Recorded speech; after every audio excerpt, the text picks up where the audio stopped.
Praise the Lord. கர்த்தருடைய நாமத்திற்கு மகிமை உண்டாவதாக. Praise the Lord. Glory be to the name of the Lord. மறுபடியுமாக இந்த காலை வேளையிலே நாம் தேவ சமூகத்திலே கூடி வந்து அவருடைய நாமத்தை மகிமைப்படுத்தும்படியாக தேவன் நமக்கு பாராட்டின அளவற்ற இரக்கத்திற்காய் கர்த்தரை ஸ்தோத்திரிக்கிறேன். I once again thank God for giving us grace to come to His presence to meditate the word of God. கர்த்தர் இன்றைக்கும் நம்மோடு பேச போகிறார். The Lord is going to speak even today. இன்றைக்கும் நம்மோடு இடைபட போகிறார். The Lord going to minister with us today. இன்றைக்கும் நம்மை சந்தித்து தம்முடைய நாமத்தை தேவன் மகிமைப்படுத்த போகிறார். The Lord is going to meet us again today and going to glorify His name. அவருடைய முகத்தை எதிர்பார்ப்போடு வாஞ்சையோடு விசுவாசத்தோடு நோக்கி பார்ப்போம். Let us look at His face with a desire and with an expectation. நன்றி ஆண்டவரே.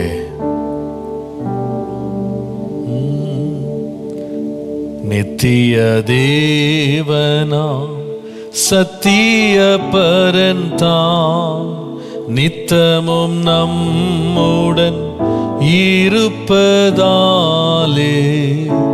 நித்திய தேவனாம் சத்திய பரந்தாம் நித்தமும் நம்முடன் இருப்பதாலே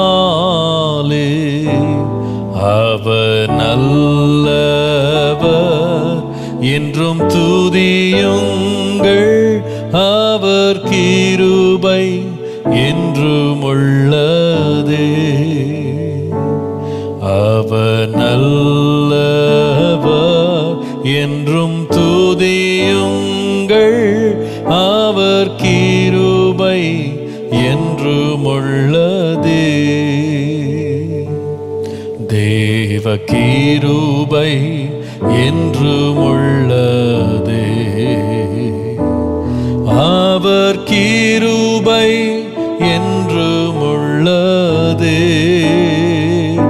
அவரை போற்றி துதித்து பாடி அல்லேலூயா என்றார் பரிபோ இயேசுவை போற்றி துதித்து பாடி அல்லேலூயா என்றார் பரிபோ.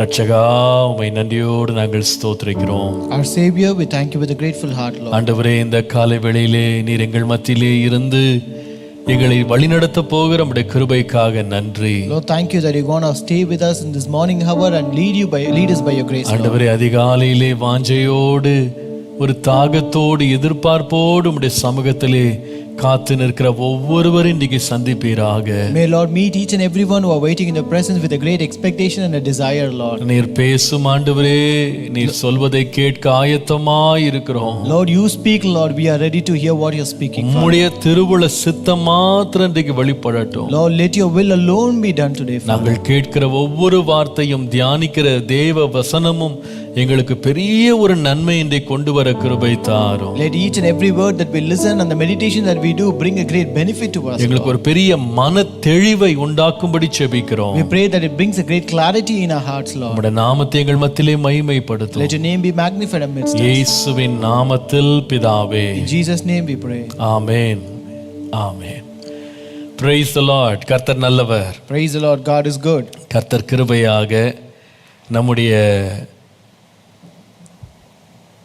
Bible devotion on the book of Proverbs, நீதிமொழிகளில் உள்ள வேத தியானத்தினுடைய 23வது நாளுக்குள் நாம் பிரவேசிப்பதற்கு ஆண்டு கிருபை கொடுத்திருக்கிறார். God has graciously given us grace to enter into the 23rd day of this Bible devotion on Proverbs. ஆண்டவருடைய அளவற்ற கிருபையினால் நீங்கள் அநேகர் இதனால் ஆசீர்வதிக்கப்பட்டு நன்மை அனுபவிக்கிறீர்கள் என்று உங்களுடைய சாட்சிகள் மூலமாக, உங்களுடைய நேரடியான என் சந்திப்புகள் மூலமாக நான் கேள்விப்பட்டு கர்த்தருக்குள்ளே மிகுந்த மகிழ்ச்சி அடைகிறேன். When I hear that many people are being benefited and you are blessed by these devotions, I am really happy and I rejoice in the Lord and thank God for that. சிலர் எழுதியிருந்தார்கள், pastor இந்த நீதிமொழிகள் devotions என்னுடைய வாழ்க்கையே மாற்றி இருக்கு pastor என்று சொல்லி எழுதியிருந்தாங்க. Some have written to us saying that pastor, this devotion on Proverbs has really changed our life, pastor. உண்மையாகவே வேதத்திலே வாசிப்பது போல என் பிள்ளைகள் சத்தியத்திலே நடக்கிறார்கள் என்று உள்ள சந்தோஷத்தை பார்க்கிலும்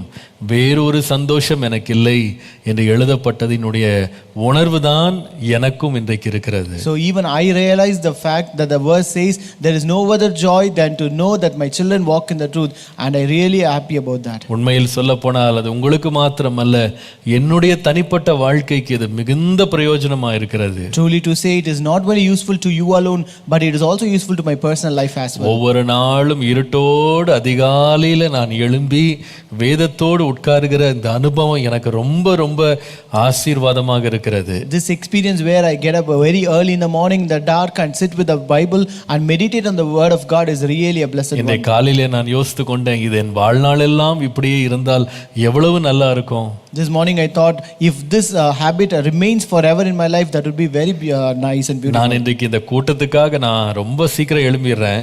So I used to get up very early for this meeting. என் வாழ்க்கையே இப்படி மாறிட்டா எவ்வளவு நல்லா இருக்கும் ஆண்டவர்கிட்ட ஜெபம் பண்ணேன். I pray that my life should also change in such a way. உண்மையில் சொல்ல போனால் என்னுடைய எத்தனையோ கவலைகள், பாரங்கள், பிரச்சனைகள், போராட்டங்கள், அது எல்லாத்தையும் கர்த்தருடைய வேதத்தை அதிகாலையில் எடுத்து வாசித்து தியானிக்கும் போது அது உண்மையாகவே மாயமாய் மறைந்து போகிறது என்பதற்கு நான் ஒரு சாட்சி. And I'm a true testimony to say that when you read the word of God early in the morning, all our problems, our struggles, our worries, our burdens just vanish away from our life. எவ்வளவு அருமையானது தேவனுடைய வார்த்தை. How beautiful is the word of God. எவ்வளவு நம்மை மகிழ்விக்கிறது. How much it makes us to rejoice. உண்மையா சொல்லுவேன், உலகத்தில் உள்ள எத்தனையோ கோடி புஸ்தகங்களை வாசிக்கிறத பார்க்கலாம், கர்த்தருடைய வேதத்துல பிரியமா இருந்து அதை இரவும் பகலும் தியானமாய் இருக்கும்போது அது எவ்வளவு பெரிய பாக்கியம். And it is really a great privilege to say, rather than reading all the books of this world, but when you meditate on this word of God day and night, and it is a great delight to us. விசேஷமாக நீதிமொழிகளின் புஸ்தகம்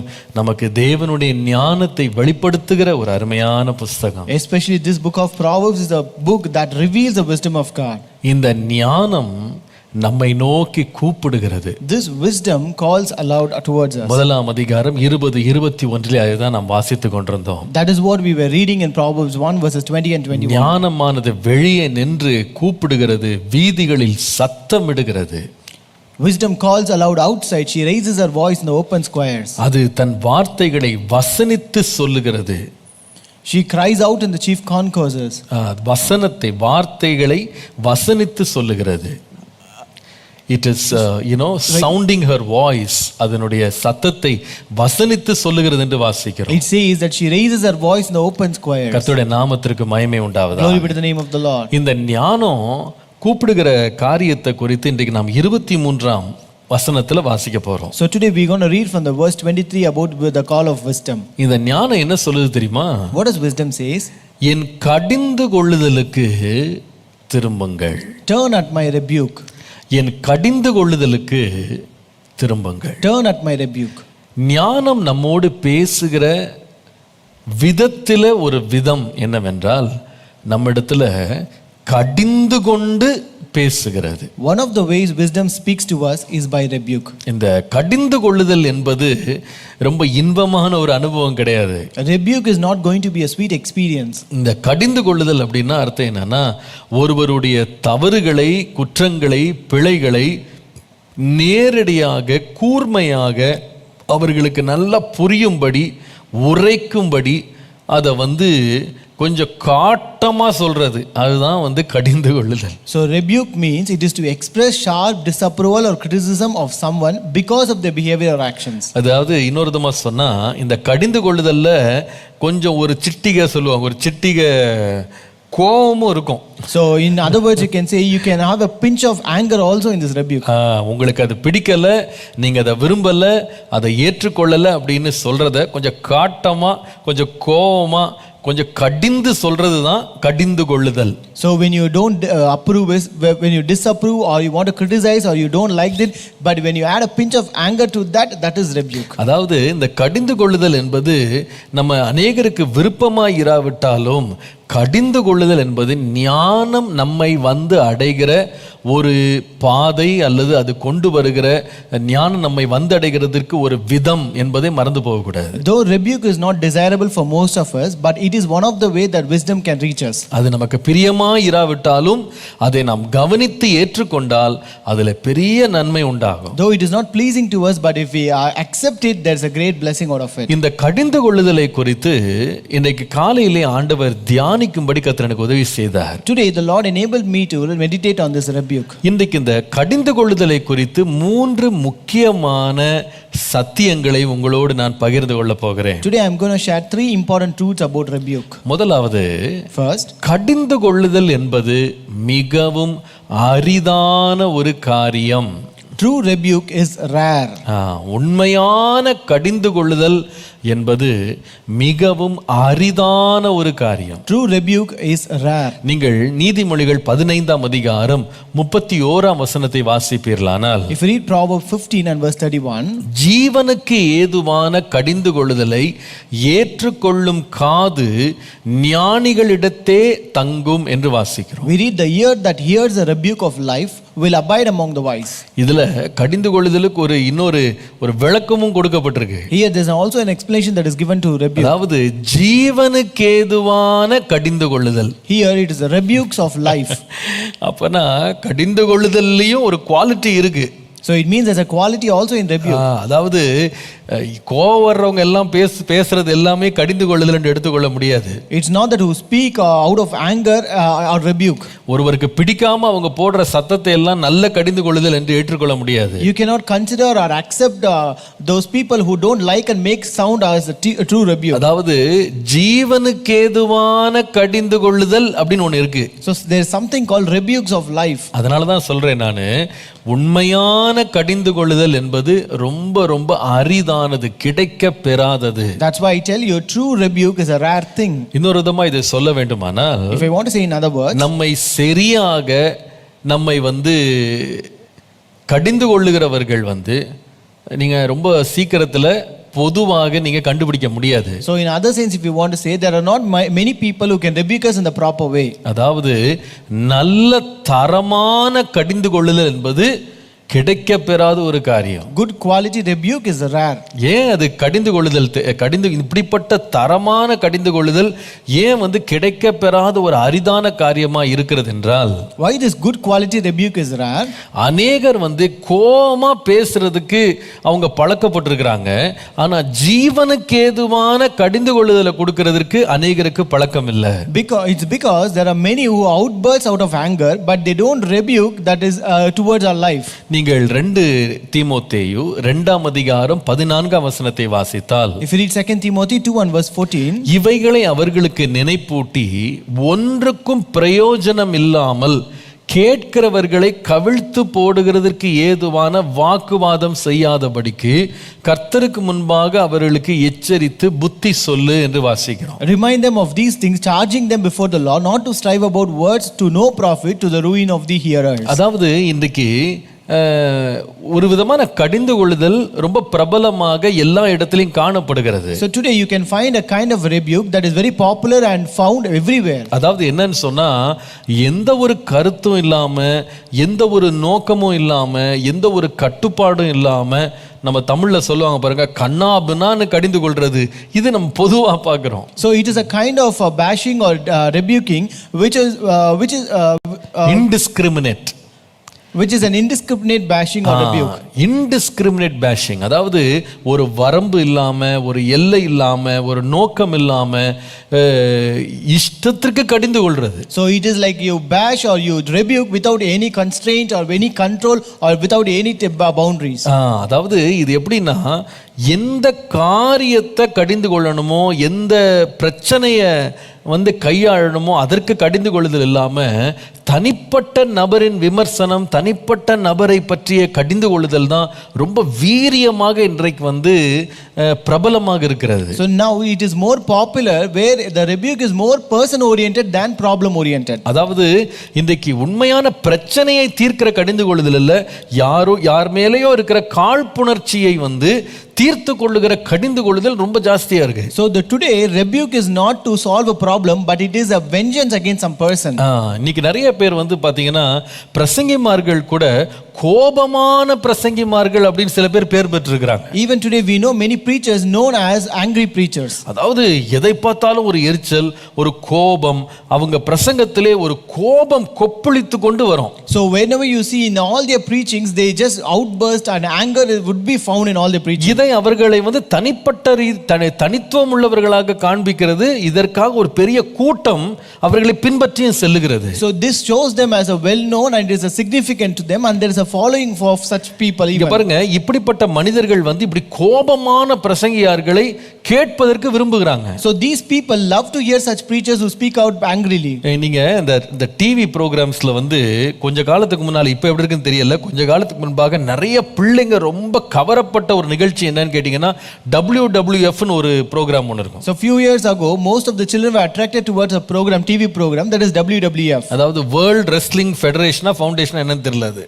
So it is something called World Wrestling Foundation of இது பாத்தீங்கன்னா உண்மையான boxing கிடையாது இது. So this is not a true boxing. இது என்னன்னா கூட்டத்தை வந்து குஷிப்படுத்துற மாதிரி ஒரு ஒழுங்கே இல்லாம, ஒரு கட்டுப்பாடு இல்லாம கண்ணாபின்னான்னு போட்டு ஒருத்தனை அடிக்கிறது, குத்துறது, அவனை மிதிக்கிறது, தலைமுடிய பிக்கிறது, கெட்ட வார்த்தை சொல்லி திட்டுறது, சபிக்கிறது, இந்த மாதிரி ஒரு விதமான கொடூரமான ஒரு பாக்ஸிங் இது. So this is a kind of horrible boxing where they don't have any kind of rules or regulation or constraint, where they beat as they like, they wrestle, they just curse words and use whatever they want. அதுல பாத்தீங்கன்னா நிறைய violence இருக்கும், நிறைய வந்து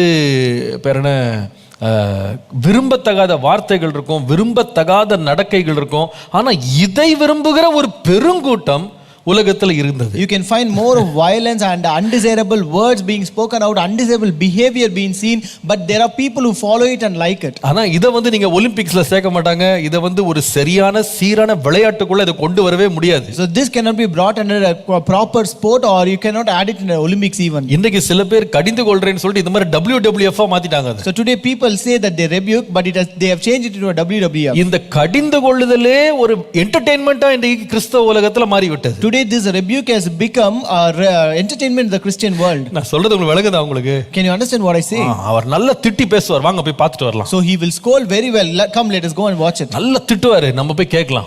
He will scold very well, let us go and hear it. அவர் நல்ல திட்டுவாரு, அதுதான் நான் கேட்டுட்டே இருக்கேன். So he will scold very well, and that is what I am hearing. இது என்ன விளையாட்டா இது? Is this a game? திட்டுறது வந்து என்ன, நம்மளெல்லாம் பார்த்து நம்ம சந்தோஷப்படுற ஒரு என்டர்டெயின்மெண்டா இது? So is bashing or scolding is an entertainment or some game? அதனால தான் நான் சொன்னேன், தரமான கடிந்து கொள்ளுதல் என்பது ரொம்ப ரேரா மாறிடுச்சு. That's why I said your good quality rebuke is very rare. அதனால தான் இன்றைக்கு நிறைய பிரசங்கிமார் கூட மேடையில் ஏறின உடனே இப்படிப்பட்டவர்கள் தங்களால் கவரப்படுகிறார்கள் தெரிந்து வாய்க்கு வந்தபடி இஷ்டத்திற்கு பேசுவார்கள். That's why even today many preachers, since they know that some people are attracted towards this kind of preaching, they just bash out or just speak out of anger words. பாருங்க, இதுல வந்து கேட்க போறவங்களுடைய பிரச்சனை என்னன்னு கேட்டீங்கன்னா, அந்த கடிந்து கொள்ளுதல் தங்களுக்கு நேரா வருதுன்னு அப்படி சந்தோஷப்படுறது இல்ல. இவங்களுக்கு பிடிக்காத யாரோ ஒருவருக்கு விரோதமா அந்த போதகர் பேசுறாரு, அல்லது அவங்களுடைய வாழ்க்கையை பற்றி சொல்றாரு, அவங்க தவறுகளை பற்றி சொன்னாருன்னு அப்படின்னா இவங்களுக்கு ஒரே கொண்டாட்டம். So here the problem is that the people, the rebuke does not comes to or speaks to the people themselves, but because it lashes out people whom they dislike or don't approve or appreciate. That is why they enjoy this. தங்களை பார்த்து தங்களுக்கென்று தங்களுடைய வாழ்க்கையை குறித்து எச்சரிப்பான செய்திகள் அதுல கிடையாது. There is no kind of warning or cautious sermons for their own life. ஆனா யாரோ ஒருத்தர் இவங்களுக்கு பிடிக்காத ஒருத்தரை போட்டு நல்லா போட்டு வெளுன்னு வெளுத்தாரு, நல்லா திட்டினாரு, நல்லா போட்டு அவங்கள நாசம் பண்ணிட்டார். அதை கேட்கறதுல இவங்களுக்கு ரொம்ப பிரியம். But he lashed out that person whom he doesn't like, and he just scolded and blashed out, and that they actually enjoy in that. சில கணவன்மாருக்கு சில போதகர்களை ரொம்ப பிடிக்கும், சில மனைவிமாருக்கு சில போதகர்கள் ரொம்ப பிடிக்கும்னா ஏன்னா அப்படின்னு கேட்டா, என்னால திட்ட முடியாதெல்லாம் பாஸ்டர் நல்லா திட்டிப்படுறாரு. Some husbands and some wives like certain preachers, it's because what I cannot tell the preacher is telling out. நல்ல கோவமா காரமா பேசுறாரு. So he speaks in a spicy way. பாருங்க, திட்டுறதெல்லாம் வந்து கடிந்து கொள்ளுதல், தரமான கடிந்து கொள்ளுதல் எடுத்துக்கொள்ள முடியாது. You cannot consider all this rebuke and scolding to be a good or a true rebuke. கோபமா பேசுறது எல்லாமே ஜீவனுக்கு ஏதுவான கடிந்து கொள்ளுதல்னு சொல்ல முடியாது. And whatever you speak out of anger cannot be taken as a rebuke of life. இந்த காலைல நான் இதை யோசித்த போது I wrote a sentence, ஒரு வரியை நான் எழுதினேன். Emotional preaching does not guarantee edification in your personal life. உணர்ச்சி வசமாய் பேசுவது உங்களுடைய தனிப்பட்ட வாழ்க்கைக்கு பக்தி விருத்தியை உண்டாக்கும் என்று எந்த ஒரு உறுதியும் தர முடியாது. Emotional preaching does not guarantee edification in your personal life. கர்த்தருடைய நாமத்திற்கு மகிமை உண்டாவதாக. Glory be to the name of the Lord. அதனால தான் நான் சொல்லுவேன், இந்த உண்மையான ஜீவனுக்கு ஏதுவான கடிந்து கொள்ளுதல் ரொம்ப ரொம்ப அரிதானது. That's why I could tell you this true rebuke of life is very rare. நான் சொல்லுவேன், இந்த இன்றைக்கு இருக்கிற அநேக கடிந்து கொள்ளுதல் சில பேர் பொறாமையினால கூட கடிந்து கொள்றவங்க இருக்கிறாங்க. I can tell you even today many people rebuke that comes out of jealousy.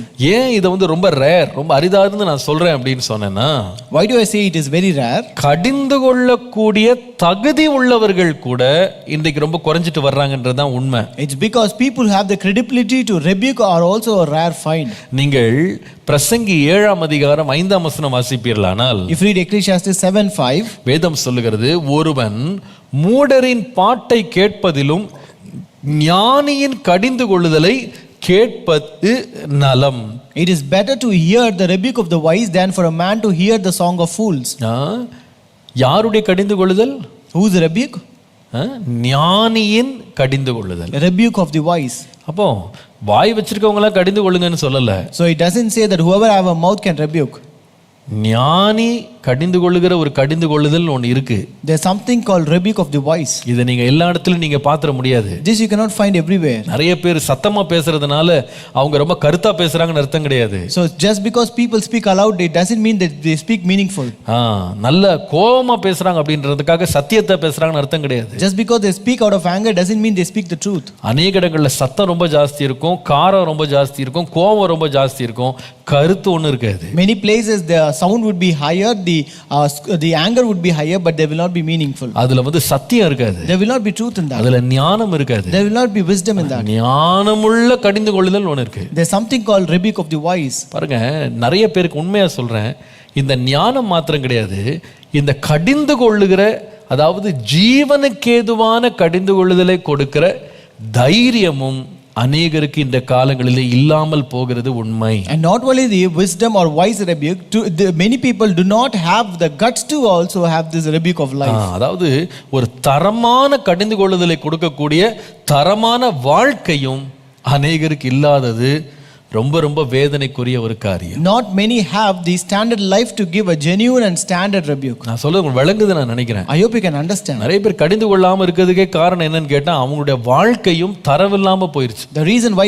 many people could not rebuke is because they don't have a proper standard of their life. அவர்களுடைய வாழ்க்கையில ஏராளமான கோளாறுகள், குளறுபடிகள் இருக்கிறதுனால அவங்களுடைய வார்த்தைகள்ல அந்த கடிந்து கொள்ளும் ஒரு அதிகாரம் இழந்து நிக்கிறாங்க. Since they have many flaws in their own life, they lost the authority to rebuke at others. அவர்களுடைய கடிந்து கொள்ளுதல் அது ஒரு ஒரு ஒரு கூர்மை இல்லாத, ஒரு வலிமை இல்லாத ஒரு வார்த்தையா மாறிடுது. Their rebuke becomes a blunt words. அதுல நிறைய காம்ப்ரமைஸோட தான் வரும். It also may come with compromise. வேதத்துல நீங்க வாசித்தீங்கன்னா, if you read in the Bible, ஒரு தேவ மனுஷன் இருந்தார். அவருடைய பேர் யோவான் ஸ்நானகன். There was a man of God named John the Baptist. நீங்க லூக்கா 3ஆம் அதிகாரம் 19 லிருந்து 20 வாசித்தீங்கன்னா, if you read Luke chapter 3 verses 19 and 20, கார்பங்கு தேசாதிபதியாகிய ஏரோது தன் சகோதரனான பிலிப்புவின் மனைவி ஏரோதியாளின் நிமித்தமாகவும் தான் செய்த மற்ற பொல்லாங்குகளின் நிமித்தமாகவும் யோவானாலே கடிந்து கொள்ளப்பட்ட போது தான் செய்த மற்றெல்லா பொல்லாங்குகளுக்குள்ளும் தவிர யோவானையும் காவலில் அடைத்து வைத்தான் என்று வாசிக்கிறோம். But Herod the Tetrarch, being rebuked by him concerning Herodias, his brother Philip's wife, and for all the evil which Herod has done, also added this above all, that he shut John up in the prison. ஏரோதுவின் வாழ்க்கையில அநேக துன்மார்க்கங்கள் இருந்தது. There were many wickedness in the life of Herod. இந்த துன்மார்க்கங்கள் நிமித்தமாக அவன் யோவான் இதை கடிந்து கொண்டதுக்காக அவனை கொண்டு போய் சிறைச்சாலை அடைத்து வைத்துட்டான். Since John rebuked about this wickedness, he shut them or imprisoned John. நல்லா கவனிங்க, Listen carefully. யோவான் ஸ்நானகன் கடிந்து கொண்டதுனால ஏரோதுக்கு கோபம் வந்தது.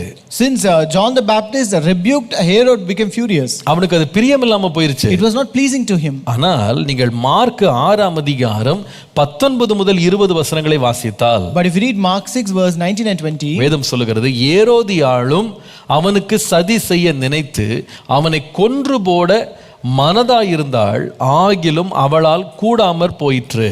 Therefore Herodias, he held it against him and wanted to kill him, but she could not. கடிந்து கொள்ளுகிற யோவான் ஸ்நானகனை கொன்று போடணும்னு நினைச்சா கொன்று போட முடியலையா? They wanted to kill John the Baptist, who rebuked them, but they could not do it. ஏன் கடிந்து கொள்ள முடியல? Why was not able to kill him? ஏன் அவனை கொல்ல முடியல? Why they were not able to kill him? 20ஆம் வசனம் பாருங்க. Verse 20. அது என்னவென்றால், யோவான் நீதியும் பரிசுத்தம் உள்ளவன் என்று ஏரோது அறிந்து அவனுக்கு பயந்து அவனை பாதுகாத்து அவன் யோசனையின்படி அநேக காரியங்களை செய்து விருப்பத்தோடே அவன் சொல்லை கேட்டு வந்தான். For Herod feared John, knowing that he was a just and holy man, and he protected him, and when he heard him, he did many things and heard him gladly. நான் சொல்ல விளங்குதா உங்களுக்கு? Can you understand what I say?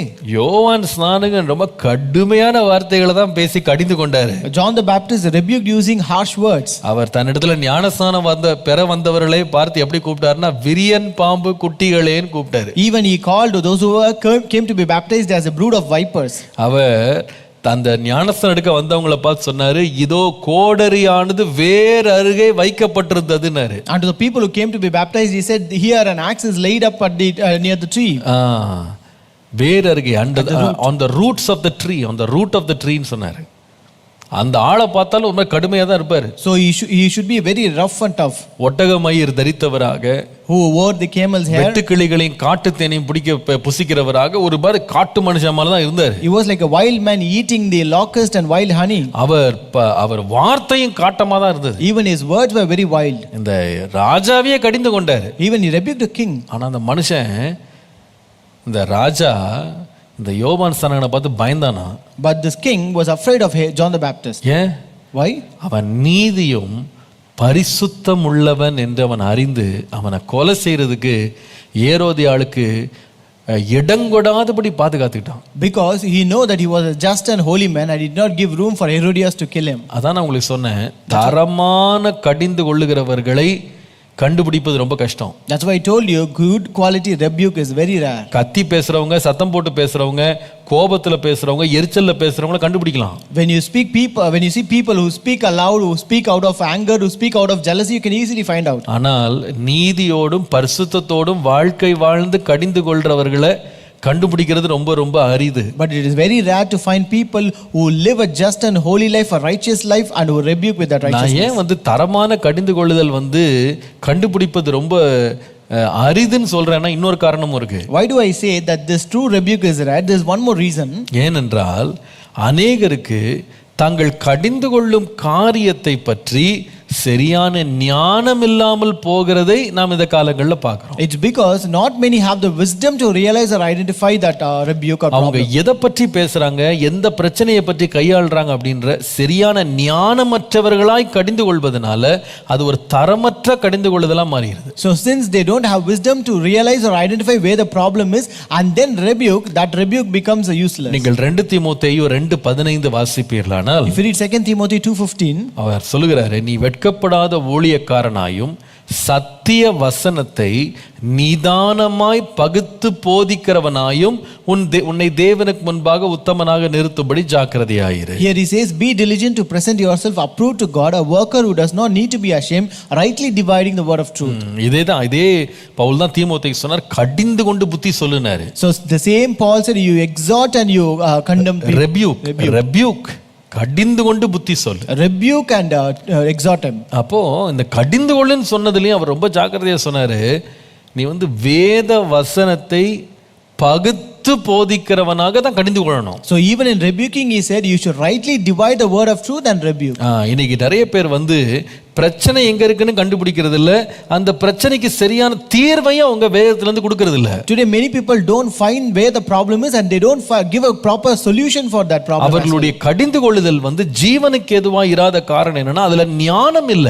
So why their rebuke is not towards life, it's because there is no wisdom in that. அதுல தரம் இல்ல, அது தேவனுடைய வெளிச்சத்தை அது கொண்டு வர்றது இல்ல. It does not bring the light of God and there's no standard in it. அது ஆகாயத்துல சிலம்பம் பண்ற மாதிரி தான். So it is like waving in the sky.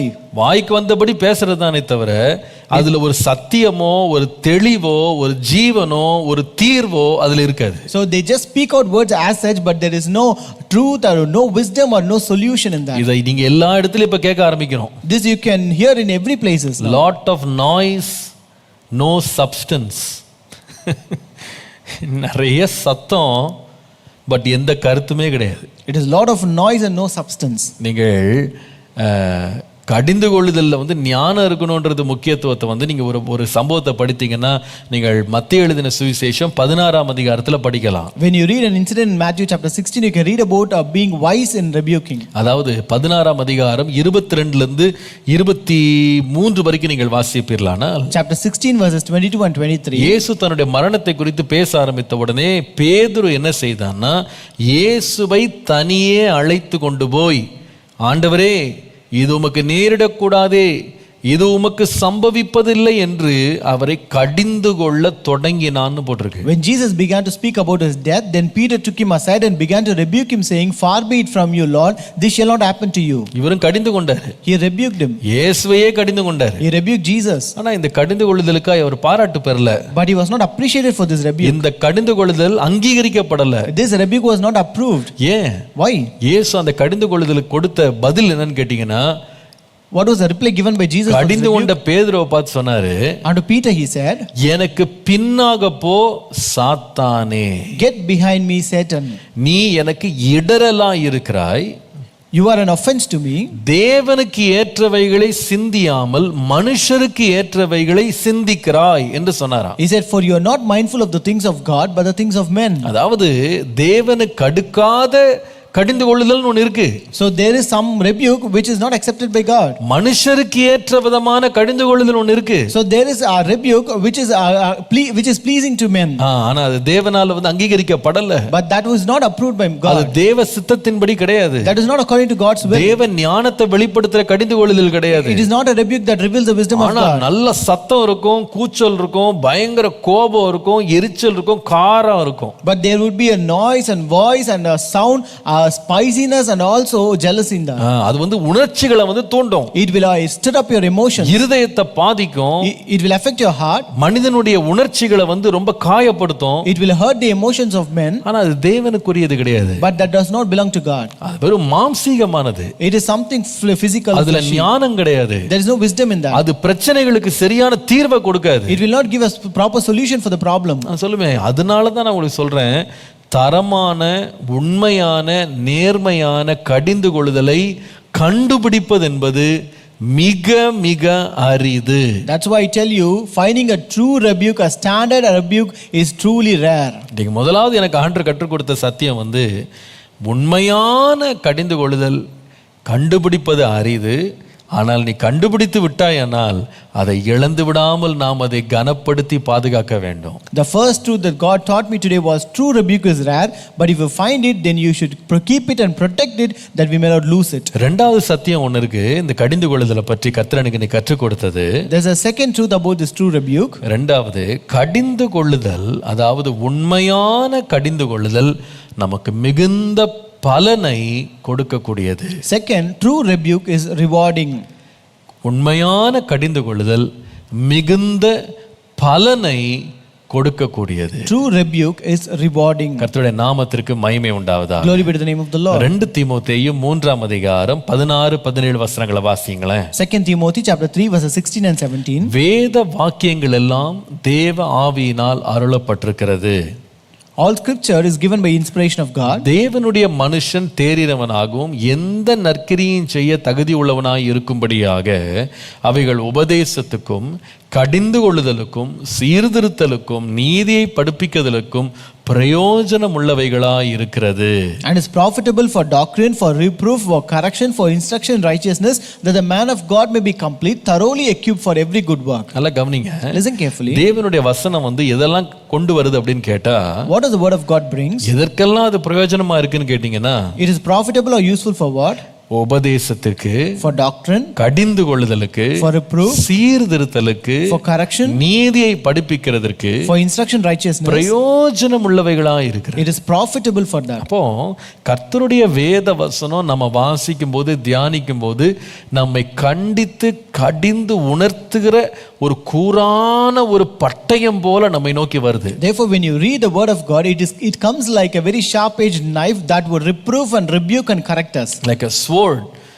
கர்த்தருடைய வசனம் ஒரு பட்டயத்தை போல, உருவின பட்டயம் போல, ரொம்ப கூரான பட்டயம் போல நம்மை நோக்கி வருது. So this word of God comes like a sharp sword. அநேக வேளையில் அது நம்மை கடிந்து கொள்றது. Many times it rebukes us. நம்ம செய்யற தவறுகளை நேருக்கு நேரா பேசுது. It pinpoints our mistakes directly to us. நாம் அதை பற்றி என்ன நினைக்கிறோம்னு அதை பற்றி கவலைப்படுறது இல்லை. நேருக்கு நேர் உண்மையை தெளிவாக, தெள்ளந்தெளிவாக அப்படியே உரைக்க சொல்லுது. It doesn't bother what we think about it, but it says truly what is the problem and what is our point. ஆனா அது நம்மை கடிந்து கொண்டாலும் முடிவு என்னன்னா, அந்த கடிந்து கொள்ளுதல் ரொம்ப பிரயோஜனம் உள்ளதா இருக்கு. But though it rebukes, the end of that rebuke is rewarding. பாருங்க, அதனாலதான் தீத்து 1:13 வாசிக்கும் போது, That's why when you read Titus 1:13, அங்கே நாம் வாசிக்கிறோம், இந்த சாட்சி உண்மையாய் இருக்கிறது, இது முகாந்திரமாக அவர்கள் யூதருடைய கட்டுக்கதைகளுக்கும் சத்தியத்தை விட்டு விலகுகிற மனுஷருடைய கற்பனைகளுக்கும் செவிகொடாமல் விசுவாசத்திலே ஆரோக்கியம் உள்ளவர்களாய் இருக்கும்படி நீ அவர்களை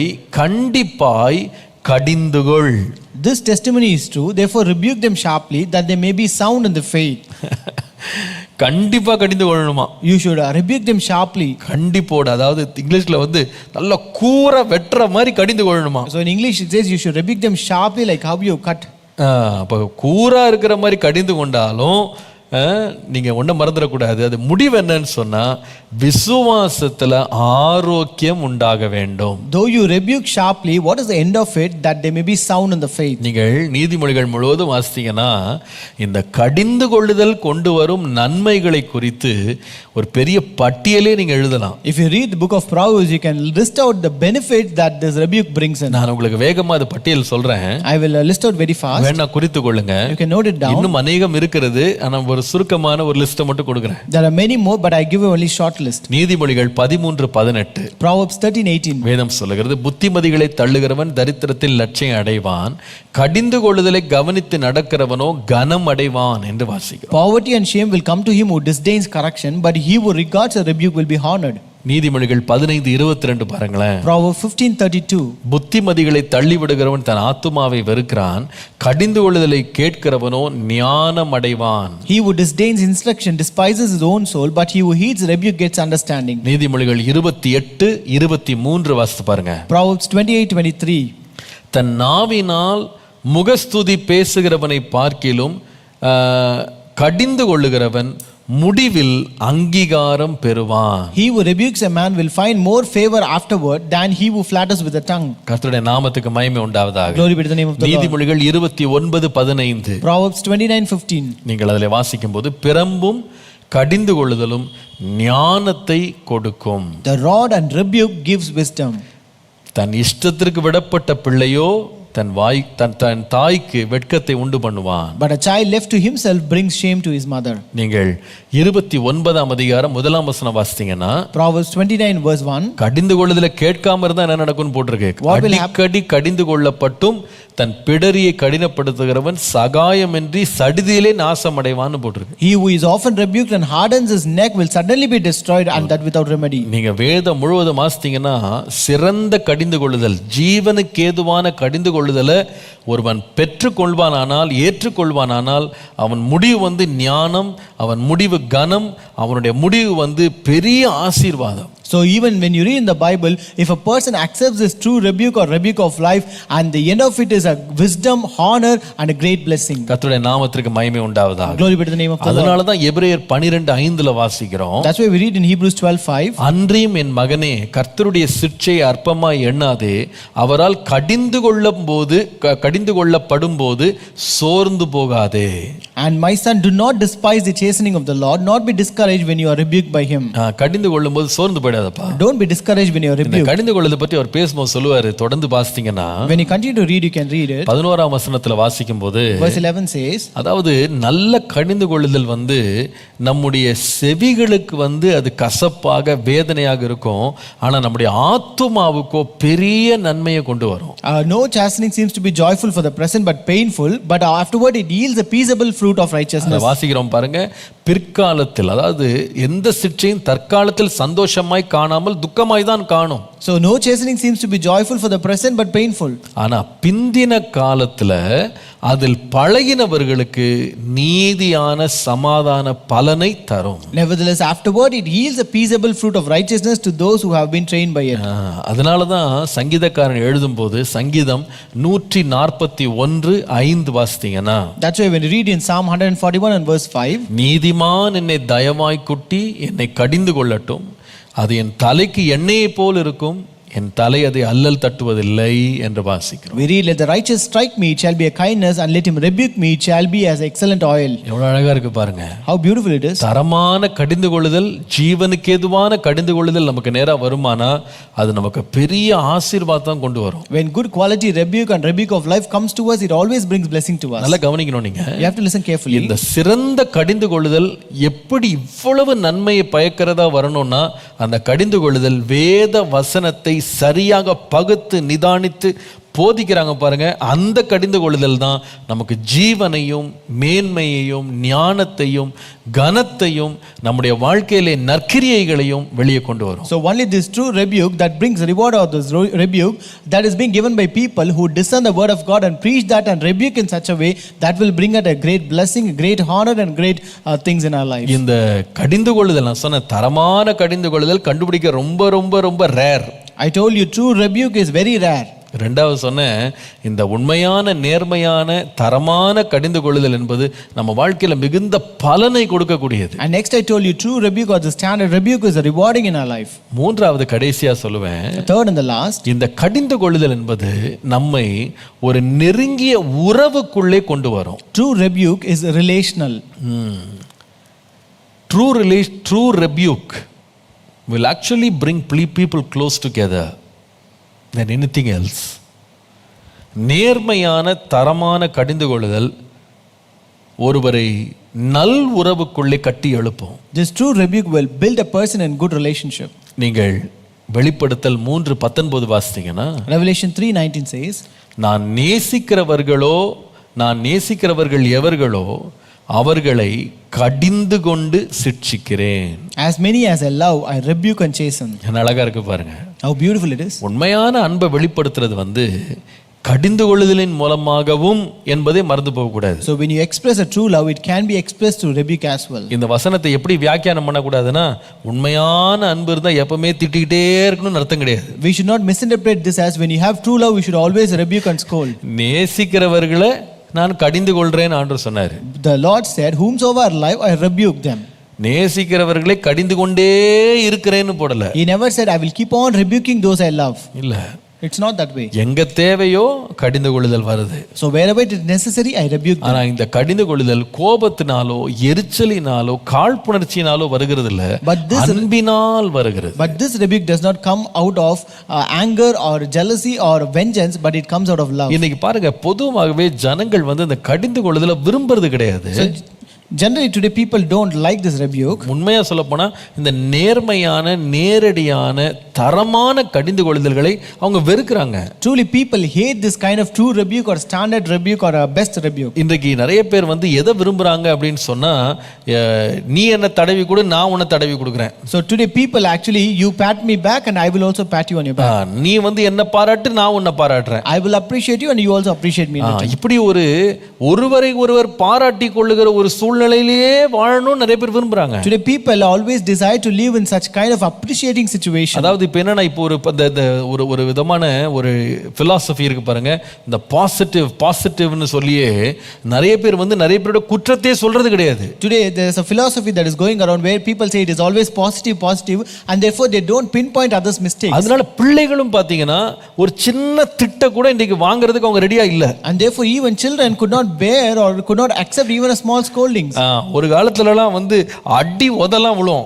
Once we used to beat very and they used to hit very bad. அப்பம் கூட பிள்ளைங்க தகப்பன் தாயிட்ட ரொம்ப பிரியமா இருப்பாங்க. But even then the children would be very loving to their parents. பெற்றோர் வந்து பிள்ளைகளை பார்த்து ரொம்ப பயப்படுறாங்க. But today parents are afraid of children. ஏன்னா அவங்க சின்ன வயதுல இருந்து எப்படி வளர்ந்துட்டாங்கன்னு சொன்னா பாராட்டி சீராட்டி அப்படியே அவங்கள பதுக்கி அவங்கள அப்படியே தடவி கொடுத்து அவங்கள அப்படியே ரொம்ப கொஞ்சியே வளர்த்துட்டாங்க. So it's because they have been grown up right from a childhood by pampering, patting, appreciating and loving so much. அதனால அவங்களுக்கு இந்த கடிந்து கொள்ளுதல்ன்ற அனுபவமே அவங்களுக்கு பழக்கம் இல்லாம போயிருச்சு. Therefore they are not used to this kind of rebuking in their life. அதனால பாத்தீங்கன்னா அவங்க நினைக்கிறாங்க, நிறைய பெற்றோர் நினைக்கிறாங்க, இப்படி நம்ம கடிந்து கொள்ளாம திட்டாம அவங்களோட குறைகளை சொல்லாம வளர்த்தாதான் நம்ம அவங்களோட நல்ல உறவுல ரொம்ப நெருக்கமா வர முடியும்னு நினைக்கிறாங்க. That's why many parents think this way.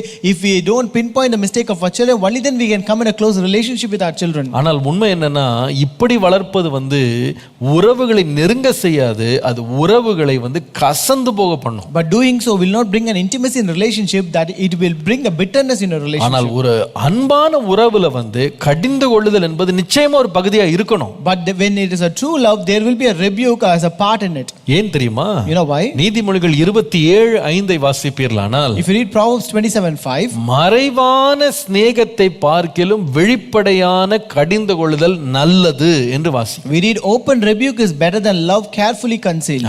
நல்லது இது. It is better. இது ஒரு நன்மை இருக்குன்றது நீங்க விளங்கிக் கொள்ளுங்க. You have to understand there is something good in that. நம்ம தவறு செய்யும் போது அதை வந்து கண்டிப்பா நம்மட்ட கண்டித்து உணர்த்துகிறவர்களை நம்ம நண்பர்களா வைத்துக் கொள்வது நல்லது. And it is better to have friends who can pinpoint our mistakes when we do some wrong in that. நம்ம எந்த நேரமும் பாராட்டி சீராட்டி புகழ்ந்து கொண்டே இருக்கிறவர்களை பற்றி எச்சரிப்பா இருக்கணும். And you should be very cautious and careful about people who always keep on appreciating you. ஆனால் நம்முடைய பிரச்சனைகளை வந்து நேரடியாக வந்து நமக்கு மன நோவு உண்டானா கூட அதை பாரபட்சம் இல்லாமல் நேர்த்தியா நேர்மையா சொல்றாங்க பாருங்க, அவர்கள் நம்முடைய வாழ்க்கையில பெரிய ஆசீர்வாதத்தை கொண்டு வருவாங்க. But people who just pinpoint our mistakes and says directly, no matter whether it hurts us or not, those people will bring a great blessing. அதனால தான் நம்ம ஏற்கனவே ஒரு வசனத்தை வாசித்தோம், நீதிமொழிகள் 28:23. That's why we read already we read Proverbs 28:23. தன் நாவினால் முகஸ்துதி பேசுகிறவனை பார்க்கிலும் கடிந்து கொள்ளுகிறவன் முடிவிலே அங்கீகாரம் பெறுவான்னு போட்டிருக்கு. We read, he who rebukes a man will find more favor afterward than he who flatters with the tongue. ஆரம்பத்துல கண்டிப்பா அது கஷ்டமா தான் இருக்கும். Initially that would be really difficult and hard to accept. ஆனா நாளாக நீங்க புரிந்து கொள்வீங்க, இப்படிப்பட்ட மனிதர்களுக்கு தான் நம்ம ரொம்ப அங்கீகாரம் தரணும்ன்றதை புரிந்து கொள்வீங்க. But as days goes by you will understand we have to give or accept and appreciate only those kind of people in our life. இன்னைக்கு நிறைய பேர் வந்து எப்படிப்பட்ட கடிந்து கொள்ளுதலை வந்து அவங்க கொடுக்காத காரணம் என்னன்னா, ஜனங்கள் எதை விரும்புகிறாங்களோ அதுதான் பேசுறாங்களே தவிர ஜனங்களுக்கு என்ன தேவை என்பதை அவங்க பேசுறது இல்ல. Today why people are not able to rebuke, it's because they just speak what people need to hear than what they want to hear. Let me repeat, there are many people who speak what people like to hear than what people want to hear.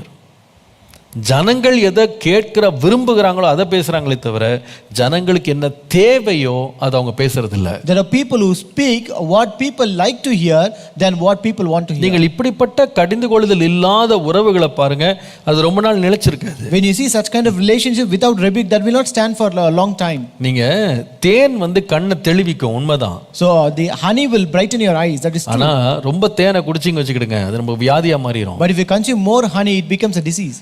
Sugar வந்து நமக்கு நல்ல energy கொடுக்கும், உண்மைதான். Sugar gives energy, that is true. ஆனா நீங்க ரொம்ப sugar சாப்பிட்டீங்கன்னா அது உங்களுக்கு வியாதியா மாறிடும். But too much intake of sugar becomes a disease. பாராட்டு வந்து மனிதர்களுக்கு தேவை. Appreciation is required for man. அவர்களை நம்ம எப்பொழுதாவது தட்டி கொடுத்து அவங்களை உயர்த்தி உற்சாகப்படுத்துறது ரொம்ப தேவை. Patting and encouraging people is necessary at times. But கடிந்து கொள்ளாம விட்டுட்டோம் அப்படின்னு சொன்னா அவருடைய வாழ்க்கையோடு நமக்கு இருக்கிற உறவு ரொம்ப நாள் தொடராது. But if you don't rebuke them, then the relationship with them will not last for. ஏன்னா ஒரு காலம் வரும்போது பிள்ளைகள் நாம் அவளுக்கு மேல் செலுத்தின அன்பை மாத்திரம் அல்ல, கடிந்து கொண்டு சொன்ன புத்திமதிகள் அவள் வாழ்க்கையில பிந்தின காலங்களில் கொடுக்க போகும் கனிகளை அவங்க பார்க்கும்போது தங்கள் பெற்றோரை ரொம்ப நேசிப்பாங்க, ரொம்ப பாராட்டுவாங்க. It's because when children, not only when they look at the love, but also they rebuke, that brings a great fruit at the later days. When they see that, they will really appreciate and love the ஒரு முறை ஒரு பிள்ளை அவங்க அம்மாட்ட இப்படி சொன்னாள்னு சொல்லி நான் கேள்விப்பட்டேன். Once a child came and told her mother, it seems. அவள் வளர்ந்து கல்யாணமாகி பிள்ளைகள்லாம் பெற்ற பிறகு அவள் சொன்னாலாம் தன் தாயிட்ட when she grew up, when she is married and got children, she told this to her mother, it seems. நான் அன்னைக்கே தவறு செய்யும் போது என் கைய காலை உடைச்சு நீ வீட்டில் வச்சிருந்தீனா நான் திருந்தி இருக்க பார்த்தேன், இன்னைக்கு நான் படுற வேதனைகளை அனுபவிக்காம போயிருப்பேன். If you have rebuked me, you would have bet me and hit me on in that day when I committed that mistake, I would have sat at home peacefully, but now I really suffer for that. I have destroyed my life. என் வாழ்க்கையை நான் நாசமாக்கிட்டேன். I have destroyed my life now. எனக்கு எல்லாம் நான் கேட்டதெல்லாம் கொடுத்துட்டே இருந்தீங்க. You gave me whatever I asked for. But எனக்கு புத்திமதியை கடிந்து சொல்லாதனால நான் என் கண்ணில் ரொம்ப ஞானியா அன்னைக்கு தெரிஞ்சது, இன்றைக்கு எவ்வளவு பரிதபிக்கப்பட்டவனா மாறிட்டேன்றதை நான் கண்டுபிடிச்சிருக்கேன். But since you did not rebuke and exhort me that day, I found myself to be wise in my own eyes, but today I know how pathetic I am.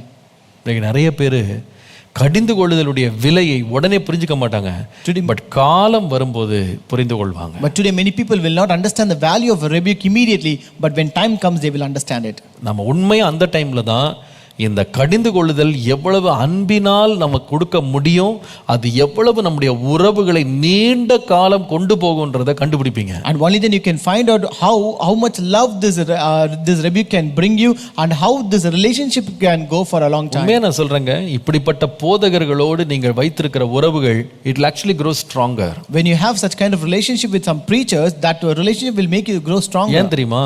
You know why? நம்மட்ட பாராட்டி சீராட்டி காதுக்கு இனிமையா பேசுறவங்க தற்காலிகமான ஒரு சந்தோஷத்தை கொடுப்பாங்க.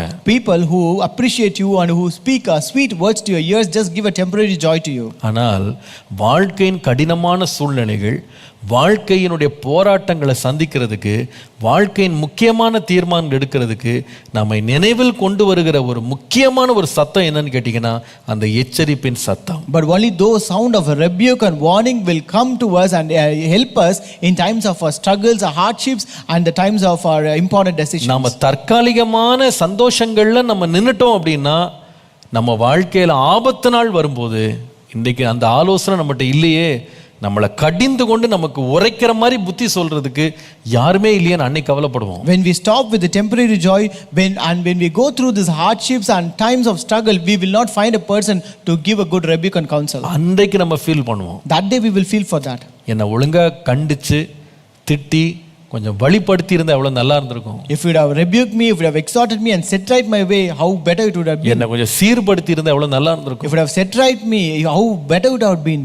என்ன நீ செய்யறத தப்புன்னு சொல்றதுக்கு ஆள் இல்லாம போச்சே. I did not find a person who can pinpoint my mistake. இவ்வளோ பெரிய நஷ்டத்துக்கு நான் ஆளாயிட்டேனே. I have to encounter such a great loss. இவ்வளோ பெரிய ஒரு புத்தியினத்துக்கு நான் செஞ்சிட்டேனே. I have done a great foolishness. நான் சொல்றேன், கடிந்து கொள்ளுதல் நம்முடைய வாழ்க்கையில உண்மையா நீங்க பார்ப்பீங்களா, நீண்ட கால உறவுகளை அது ஆழமாய் வளர்க்கும். I tell you, rebuking will bring a long term relationship in our life. நீங்க நிறைய குடும்பங்களை பார்த்தீங்கன்னா, when you look at many families, வளருகிற காலங்கள்ல பிள்ளைகளை கண்டிப்போடும் பிள்ளைகளை கடிந்து கொண்டவங்க தவறுகளை சுட்டி காண்பித்து சீரா வளர்க்குறாங்க பாருங்க.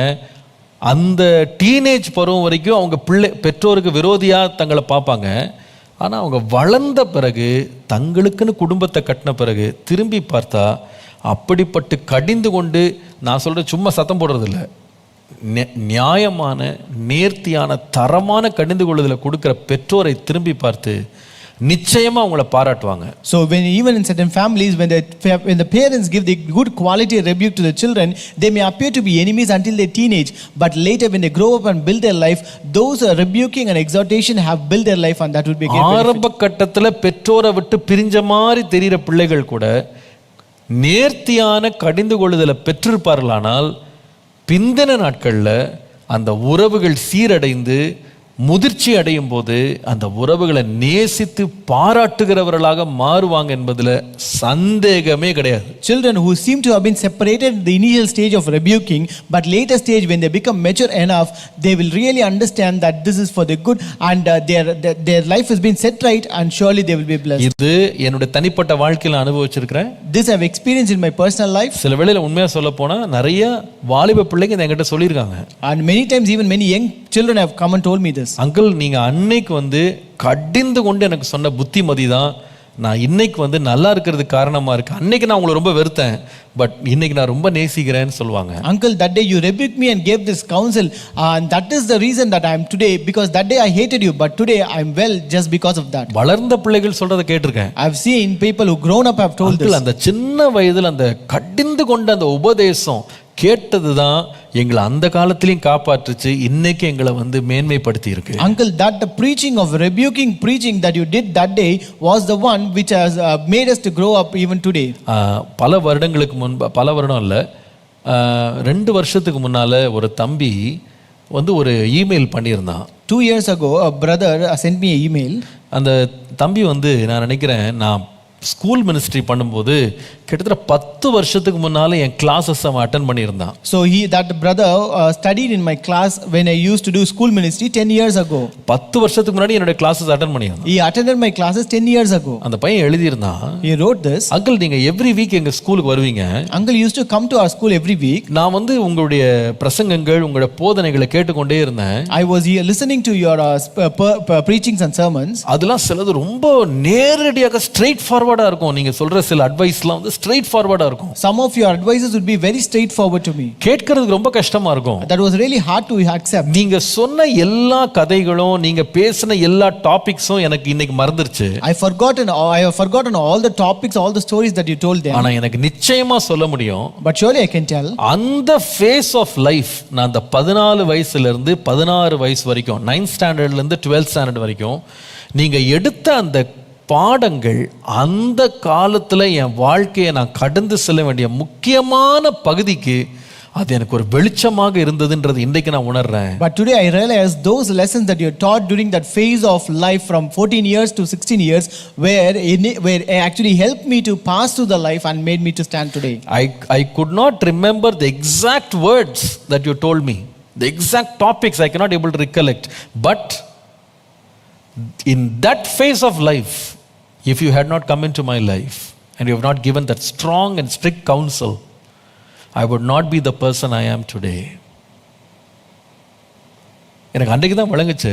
Only then I realized. சில வேளையில் நம்ம அந்த கடிந்து கொள்கிற உபதேசங்களை கொடுக்கும்போது சில பேரால் நம்ம வந்து நிராகரிக்கப்படுவோம், புறக்கணிக்கப்படுவோம், பரிகசிக்கப்படுவோம். Sometimes when we preach rebuking words, we will be despised, we will be rejected, and we will be hated by some people. ஆனால் அந்த கடிந்து கொள்ளுதல் கர்த்தருடைய வேத வசனத்திலிருந்து, மனதின் உண்மையிலிருந்து நேர்மையாக வந்திருக்குமானால் நிச்சயமாகவே நான் சொல்லுகிறேன், பல ஆண்டுகள் கழித்து அது நல் உறவுகளை துளிர்விட செய்யும் என்பதில் சந்தேகமே இல்லை.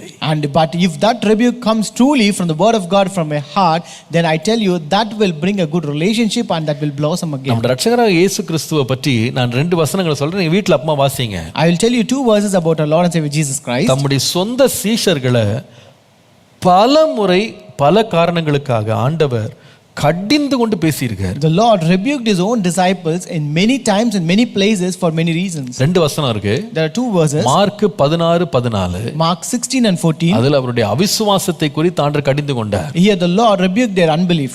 நீங்கள் லூக்கா 9:55 வாசிக்கும் போது, if you read Luke 9:55, நீங்கள் இன்ன ஆவி உள்ளவர்கள் என்று அறியீர்களா என்று சொல்லி அதட்டினார்னு சொல்லி பார்க்கிறோம். Here we read he rebuked them saying, you do not know what manner of spirit you are of.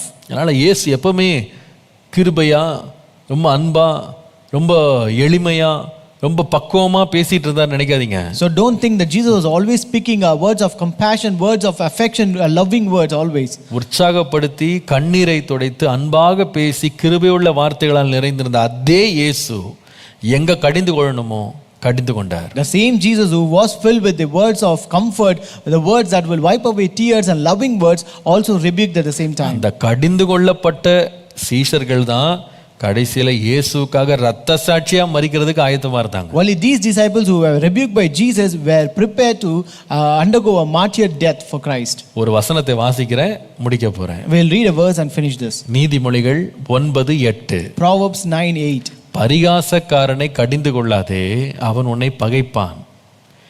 ஞானமுள்ளவனை கடிந்து கொள், அவன் உன்னை நேசிப்பான். Do not correct a scoffer lest he hate you. Rebuke a wise man and he will love you. ஞானமுள்ளவனை கடிந்து கொண்டா என்ன செய்வான்? What he will do when you rebuke a wise man? நேசிப்பான். He will love you. இன்னொரு விதமா சொன்னா, In other words, கடிந்து கொள்ளுதலை நேசிக்கிறவன் ஞானமுள்ளவன். the one who loves rebuke is a wise man. நாம யாருன்னு நாம தெரிந்து கொள்ளலாம். So it is who we are. We have to identify. ஒரு கூட்டம் கடிந்து கொள்ளுதல பரிகாசம் பண்ணுது, இன்னொரு கூட்டம் கடிந்து கொள்ளுதல நேசிக்குது. On one side they mock at the rebuke, and other side they love the rebuke. நாம எந்த கூட்டத்தில் இருக்கோம் நீங்க பாத்துக்கிடுங்க. So you just find out in what group you are. ஆனால் வேதம் சொல்லுது கடிந்து கொள்ளுதலை நேசிக்கிறவன் ஞானமுள்ளவன். But the Bible says he who loves rebuke is a wise man. பிரியமானவர்களே, My dear ones, கடிந்து கொள்ளுதல் ரொம்ப ரொம்ப அரிதானதுங்க. true rebuke is very rare. நேர்த்தியான நேர்மையான தரமான கடிந்து கொள்ளுதல் இந்த காலங்களில் கண்டுபிடிக்க முடியல. You cannot find good quality rebuke these days. நீங்கள் கண்டுபிடித்து விடுவீர்களானா தயவு செய்து அதை அசட்டை பண்ணிடாதீங்க. If you find it, please do not despise it. கடிந்து கொள்ளுதல் ஆரம்பத்தில் வேதனையா இருக்கும். True rebuke might be very hard and difficult at the beginning, முடிவிலே மிகுந்த பலனை தரும். but at the end it will bring great reward. மூன்றாவது, Third, கடிந்து கொள்ளுதலை உங்கள் இருதயம் வெறுக்காமல் இருக்க, மூன்றாவது கடிந்து கொள்ளுதல் நல் உறவுகளை கட்டி எழுப்பும். true rebuke is a relational that will build up good relationships. கர்த்தர் இந்த கடிந்து கொள்ளுதலை, தரமான கடிந்து கொள்ளுதலை நம்முடைய வாழ்க்கையில கர்த்தர் கட்டளையிடுவாராக. May God command this good quality rebuke in our life. பெற்றோராக நாம் நல்ல தரமான கடிந்து கொள்ளுதலை கொடுக்க கர்த்தர் நமக்கு போதிக்கணும். The Lord should teach as parents, we should give good rebuke, good quality rebuke to others. போதகர்களாக கர்த்தர் நம்மை வசனத்தை நிதானித்து பகுத்து போதித்து கடிந்து கொள்ள கர்த்தர் கிருபை தரணும். And as preachers, the Lord should give us grace that we may discern, we will decipher the word of God and rebuke the people. நண்பர்களாக தவறு செய்கிற நம்முடைய சிநேகிதர்களை முத்தமிடுவதை பார்க்கிலும் நேரடியாக கடிந்து கொள்கிற தைரியத்தை கர்த்தர் தருவாராக. As friends, when they commit mistake, rather than kissing them, let God give us guts to pinpoint their fault. கடிந்து கொள்ளுகிற பெற்றோரை பாராட்ட, அவர்களை அங்கீகரிக்க கர்த்தர் நமக்கு கிருபை தருவாராக. Let God give us grace that we may appreciate and accept parents who rebuke us. நம்முடைய தவறுகளை சுட்டிக்காட்டி கடிந்து கொள்ளுகிற சிநேகிதர்களை கர்த்தர் நமக்கு தருவாராக. Let God give us friends who could rebuke us and exhort and correct us. சத்தியத்தை நிதானமாய் பகுத்து போதித்து கடிந்து கொள்ள வேண்டிய காலத்துல காரியங்களை தவறுகளை கடிந்து கொள்ளுகிற நேர்மையான ஊழியர்களை கர்த்தர் நம்முடைய தேசத்தில் இன்னும் அதிகமாக எழுப்புவாராக. May God raise more honest preachers in our nation that would rebuke us according to the word of God. கோபம் அல்ல, Not angry, எரிச்சலினால் அல்ல, not out of jealous, பொறாமையினால் அல்ல, not out of jealousy, உண்மையினால். but truly. ஜெபம் பண்ணுவோமா? Shall we pray?